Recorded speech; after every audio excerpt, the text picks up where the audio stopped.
High, আপনাদের সবাইকে স্বাগত। আপনারা দেখছেন কৃষ্ণগিরিয়ান ব্ল্যাকার।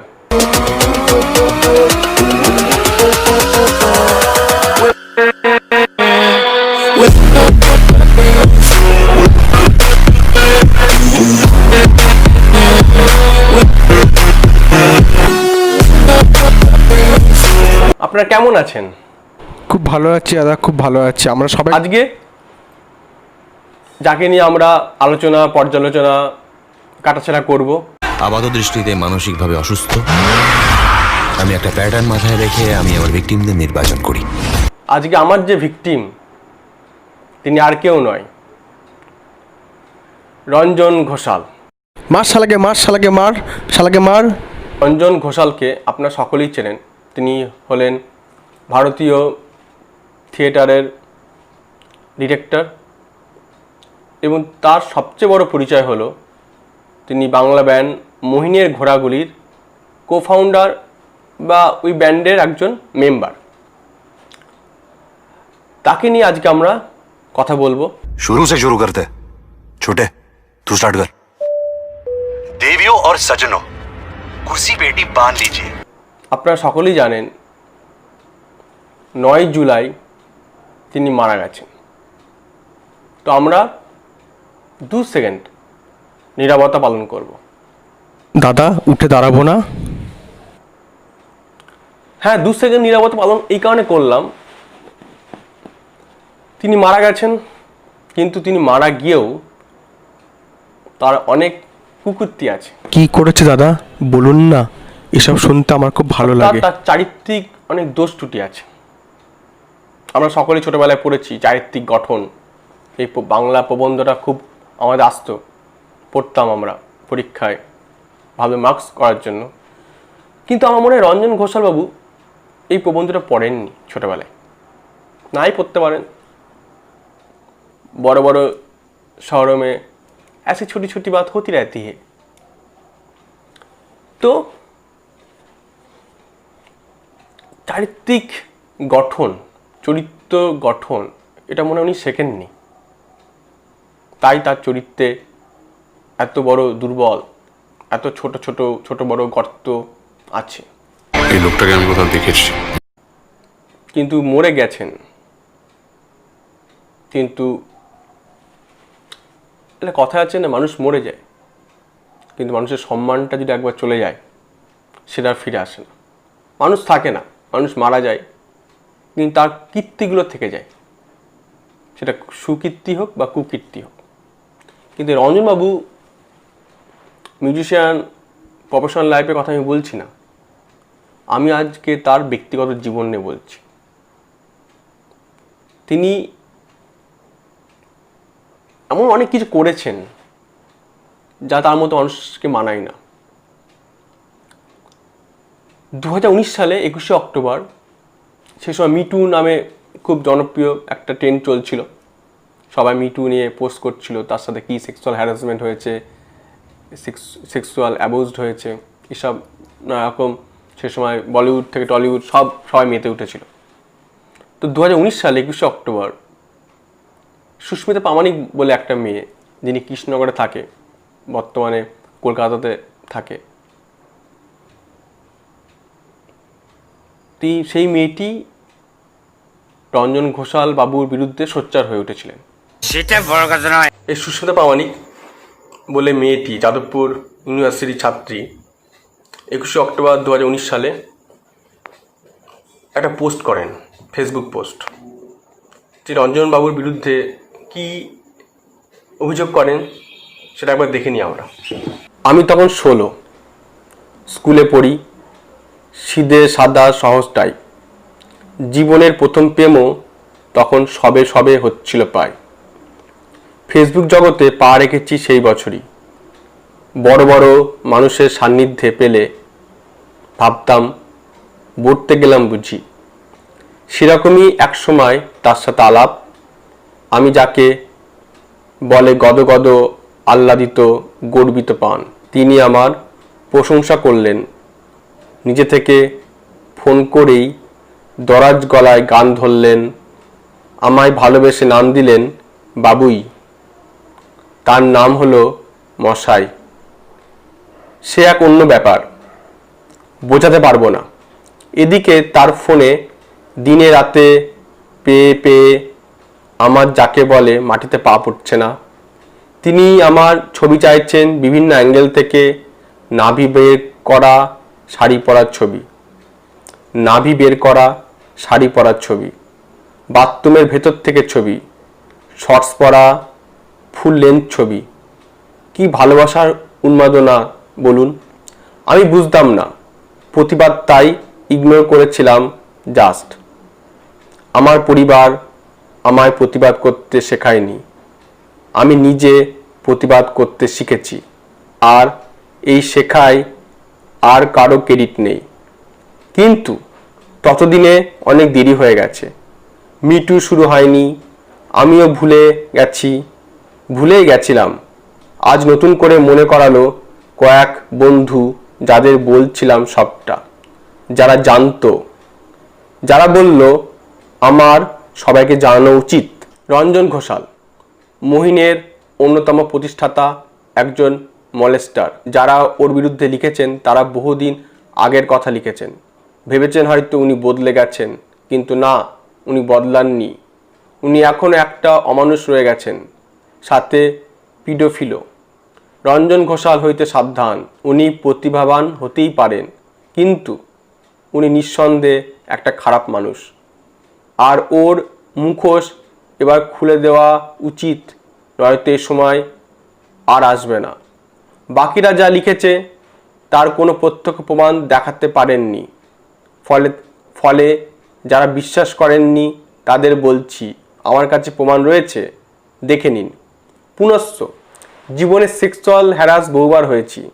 ততবার মিটু পোস্ট দিলে হয়তো আলাদা বই হয়ে যাবে, কিন্তু এখন সেসব অপ্রয়োজনীয়। আর ভীষণভাবে স্ক্রিনশট পোস্টেরও বিরোধী, কিন্তু এটার প্রয়োজন ছিল। আমার ফ্রেন্ড লিস্টের বহু মানুষ ওর ফ্যান, তাদের এইগুলো দেখতে অনুরোধ করব। এবার আমরা সেই স্ক্রিনশটগুলো দেখব যেখানে রঞ্জনবাবু এবং সুস্মিতা প্রামাণিকের মধ্যে কথোপকথন হয়েছিল ফেসবুক মেসেঞ্জারে। সেই স্ক্রিনশটগুলো আমরা দেখব। কখন বেরোবি বাবুই? All the best. Thank you মশাই, আমি এই খেতে বসবো, বেরোবো একটু পর রেডি হয়ে। সবে পড়ে উঠলাম, পড়া শেষ হতে চায় না। কি পরে থাকিস বাড়িতে? শর্টস, বারমুন্ডাস? চট করে একটা সেলফি দিয়ে দে। ফক পড়ি, স্নান করতে যাচ্ছি, 5 মিনিট পর দিই। বাথরুম থেকে দে একটা। গেঞ্জি পরা। সুস্মিতা প্রামাণিক একটা ছবি দেয়, নর্মাল ছবি। স্কুলে বেরিয়ে গেলাম, কত দেরি হয়ে গেল, খুব ভালোভাবে পরীক্ষা, টেনশন হচ্ছে আগেরটা। এখন ফোন করলে কথা বলতে পারবি? 10 মিনিট পর করো প্লিজ, আমি একটু রান্না করে নিই। আচ্ছা, তার আগে মিষ্টি করে একটা পূর্ণদৈর্ঘ্যের সেলফি পূর্ণদৈর্ঘ্যের ওঠে না, আয়নার সামনে দা দিয়ে তুলবি। ব্যাক ক্যামেরা খারাপ, ফুল লেন্থ আয়না আছে বাড়িতে, ওটা ব্যাকে ওঠে। তা আছে। তার সামনে দাঁড়িয়ে ব্যাকে তুলবি। ব্যাক ক্যামেরা খারাপ তো, স্মাইলি। আমি এমনি ফুল পিক দিচ্ছি। ও আচ্ছা। তো সুস্মিতা প্রামাণিক একটা ফুল পিক দেয় শাড়ি পরা। নাভি কই? হ্যাঁ, শাড়ি পরার ওই তো মজা, একটু নাভি দেখানো যায়, অবশ্য যদি সুন্দর পেট হয়। না আমার ভালো লাগে না। তার মানে বাজে নাভি? ভাবতে পারো, তবে আমার ব্যাপারটা ভালো লাগে না। ও শাড়ি পরার ছবিটা খুব সুন্দর, থ্যাংক ইউ উইথ স্মাইলি। আজকালকার কিশোরীরা শাড়ি পরে জানাই ছিল না। শাড়ি পরে জানাই ছিল না। আমি খুবই পরি। বেশি আলবাল বকলে না কানে পড়া একটা থাবড়া মারবো, সঙ্গে পোক্ত অ্যালিবাইও দেবো, যে তখন তো। এই হলো স্ক্রিনশট। সুটিয়ে লাল করে দেবো, নোংরামি বার করে দেবো। এই হচ্ছে বিখ্যাত মানুষ রঞ্জন ঘোষাল বাবু। তার চরিত্রের নমুনা আপনারা দেখলেন। এই মানুষটা 9 জুলাই মারা গেছে এই বছর 2020-তে। করোনাতে অনেক মানুষ মারা যাচ্ছে, অনেক ক্ষয়ক্ষতি হচ্ছে, আমফান ঝড় হয়েছে, সুশান্ত সিং রাজপুত মারা গেলেন। কিন্তু এই রঞ্জন ঘোষাল মানুষটা, এনার ক্রিয়েটিভিটির দিকটা বাদ দিচ্ছি, কিন্তু ক্রিয়েটিভিটি দিকটা বাদ দিচ্ছি, কিন্তু ট্যালেন্ট, প্রফেশনালিজম, ক্রিয়েটিভিটি এটা তো শেষ কথা না। সবশেষ আমরা মানুষ, আমাদের চরিত্র, ব্যবহার এইগুলো থেকে যায়। মানুষ তো আজ আছে কাল নেই। মানুষ মরে গেলেও তাকে নিয়ে কথা হয়, এবং সেটা যদি খারাপ হয়, সে যদি নেগেটিভ হয়, তাহলে খুব বাজে ইম্প্যাক্ট পড়ে সমাজে। মানুষ বেশি দিন থাকে না, মানুষ বেশি দিন বাঁচেও না, কিন্তু মানুষ চলে গেলে তার আসল চেহারাটা বেরিয়ে আসে। পুরো গল্পটা শুনতে শুনতে বুঝলাম যে লোকটা একেবারে তার কাটা মাল। অনেকে হয়তো বেঁচে থাকাকালীন ভয় হয় তার বিরুদ্ধে কথা বলতে ভয় পায়, তার বিরুদ্ধে মুখ খুলতে ভয় পায়। মরে যাওয়ার পর হয়তো মুখ খোলে। কিন্তু মিটু আন্দোলনটা একটা বড় আন্দোলন, অনেক কিছু খুলে দিয়েছে, অনেক কিছু আমরা জানতে পেরেছি। এবার আমরা বিখ্যাত সাহিত্যিক যারা আমরা ঘুণপোকা পড়েছি, তার প্রচুর গল্প পড়েছি, মানব জমিন পড়েছি, আমাদের ছোটবেলাটা কেটেছে শীর্ষেন্দু মুখোপাধ্যায়ের লেখা পড়ে, মনোজ দে অদ্ভুত বাড়ি, কত উপন্যাস আছে, কিশোর উপন্যাস, অ্যাডভেঞ্চার উপন্যাস। আমাদের ছোটবেলাটা কেটেছে তার লেখা পড়ে। তার মেয়ে কি বলছে একবার শুনে নি এই রঞ্জন ঘোষাল বাবুর বিরুদ্ধে, বা এই রঞ্জন ঘোষাল বাবুর সম্পর্কে। 2019-21 অক্টোবর বেরিয়েছিল এই নিউজটা। Close on the hills of theatre personality Sudipta Chatterjee arrest following #MeToo allegation by his student who narrated her ordeal on social media. Allegations are raised against musician and media personality Ranjan Ghoshal, who was also part of Bangla band Mohiner Ghoraguri. Two women have taken to social media to chronicle the alleged harassment by Ranjan. While recalling her experience, Debalina Mukhopadhyay, a 50-year-old media personality and daughter of author Shishyendu Mukhopadhyay, told us, "I used to call him Kaku, and he knew me since I was 10. He was my father's friend. It was in 2003 to 2004 when I started working with him and saw his true color. One of my female colleagues and I were asked by our channel to work with Ranjan Ghoshal. We used to visit his office cum guest house. On a certain occasion, I was asked by one of his staff members to meet him. I went and realized that there was no one present in the office bearing him.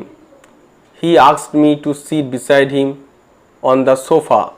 I was sure he could do no harm to me as he had known me for many years. But I was in for a shock when he started touching me. As I crying, he held me from behind and started rubbing his bared face on my shoulder. I immediately reacted and fell on the carpet. Somebody rang the bell and I took my bag and ran away. Debalina later moved court, and after following up on the proceeding for a year, she withdrew the case based on a letter issued by Ranjan. I come from a family that believes in forgiveness. my father Shishendra Mukhopadhyay and other family members dissuaded me from going to the court, but I fought till the time I could not forget that day and still feel violated. He is a habitual offender and did not learn any lesson from the incident, Devolina recalled. ऊपर वाला भी ऊपर से देखता होगा तो उसे शर्म आती होगी, सोचता होगा मैंने सबसे खूबसूरत चीज बनाई थी इंसान। इंसान नीचे देखा तो सब कीड़े बन गए, कीड़े। সেই সময় এই খবরটা অনেক মিডিয়া, অনেক সোশ্যাল মিডিয়া, অনেক নিউজ পেপার কভার করে।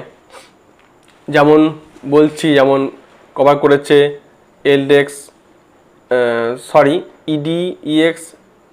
edexlive.com, তারপরে করেছে বাংলা ইন্ডিয়ান এক্সপ্রেস, তারপরে করেছে ফোর্থ পিলার রিপোর্ট, তারপর করেছে এক্সক্লুসিভ অধীরথ.com, দ্য ওয়াল.in, টাইমস অফ ইন্ডিয়া। এরা করেছে সে সময় এটাকে কভার, এই নিউজটাকে কভার করেছে। এবং সুস্মিতা প্রামাণিক 22 অক্টোবর 2019 সালে লিখেছে, মাকে বললাম চিনতে পেরেছ, মাকে বললাম চিনতে পেরেছে, বলল কেন করলি, এবার লোকে কি বলবে, তোকেই তো দোষ দেবে। ঠিক যে কোনো মেয়ে যখন কারোর বিরুদ্ধে সেক্সুয়াল হ্যারাসমেন্ট বা মলেস্টের অভিযোগ আনে, সবাই মেয়েটার দোষ দেয়।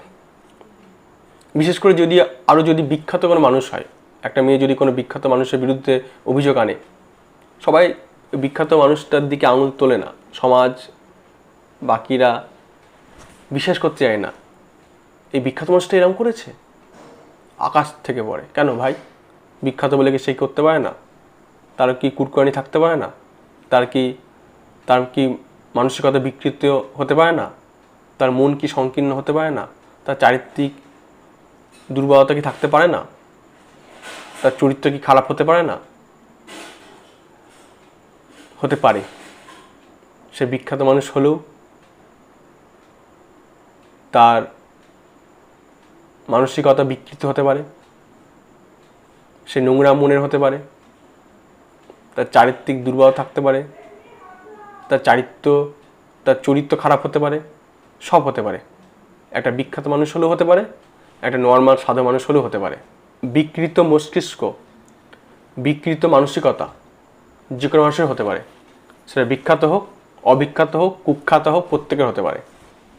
তো আমাদের সমাজটা এমন হয়েছে যে আমরা কোনো মেয়ে যখন কোনো একটা মানুষের বিরুদ্ধে অভিযোগ করে সেক্সুয়াল হ্যারাসমেন্ট, মলেস্টের, সে যে বিখ্যাত হয়, কেউ বিশ্বাস করতে চায় না। সবাই সে মেয়েটার নামে দোষ দেয়, ভাবে মেয়েটা চরিত্র খারাপ। মেয়েটার দোষ ত্রুটি খুঁজে বার করে। নিশ্চয়ই ছোটো কাপড় পরেছিল, নিশ্চয়ই সে নোংরা মেয়েটা, নিশ্চয়ই তার পোশাক আশাক ঠিক ছিল না, নিশ্চয়ই সে উস্কিয়েছিল, নিশ্চয়ই সে প্রলোভন দেখিয়েছিল, নিশ্চয়ই মেয়েটা উস্কেছিল পুরুষটাকে, তো তার শরীর দেখিয়ে প্রলোভন দেখিয়েছিল। এটা ঠিক নয়। সুস্মিতা প্রামাণিকের মা বলেছেন, কেন করলি, এবার লোকে কি বলবে, তোকেই তো দোষ দেবে। ওনার মায়ের ভয় পাওয়াটা অমূলক নয়, ওনার মায়ের কোনো দোষ দেওয়া যায় না। যে কোনো মেয়ের মাই এই ভয়টা পাবে, এটা স্বাভাবিক।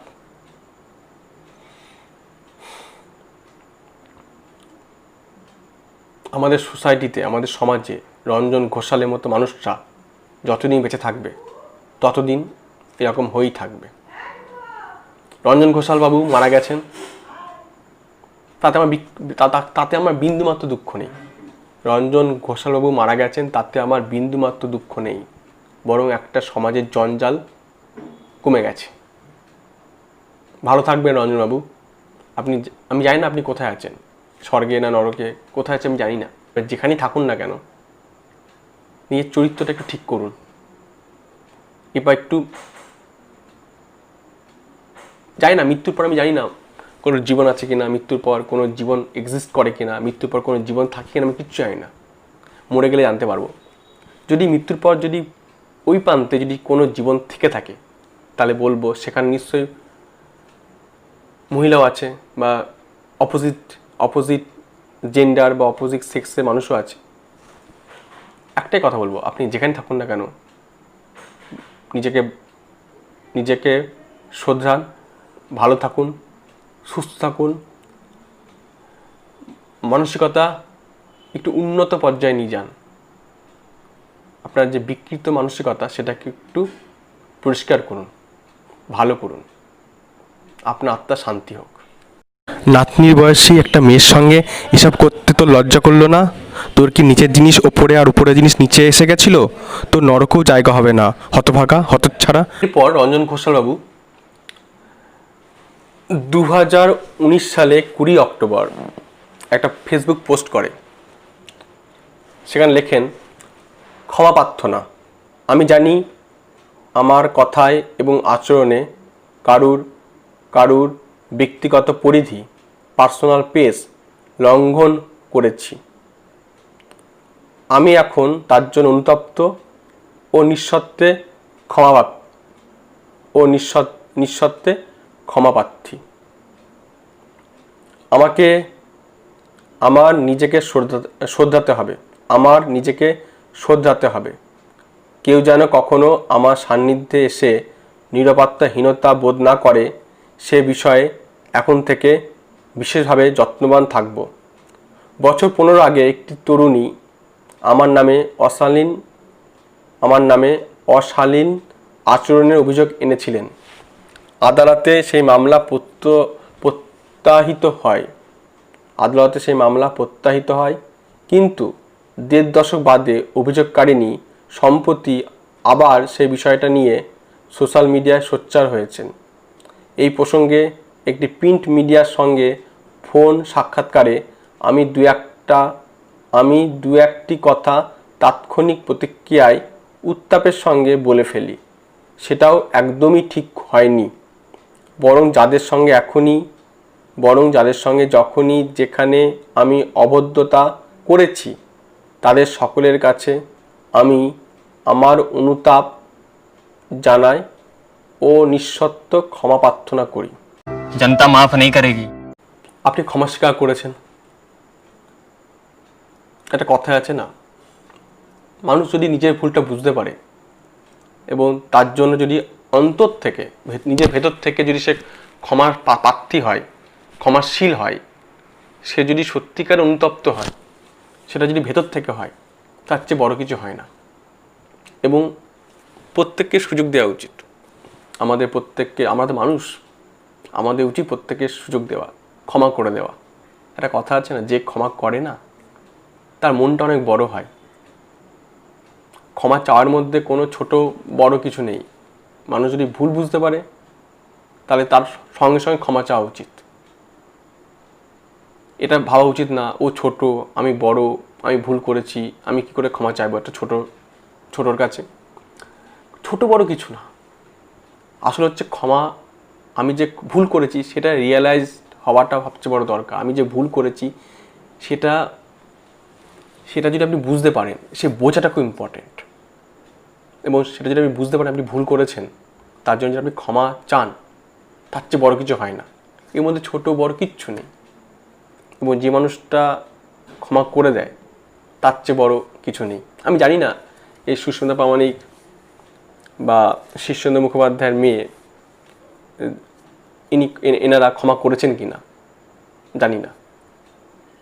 আমি জানি এটা খুব বাজে একটা অভিজ্ঞতা, এটা খুব বিটার এক্সপিরিয়েন্স।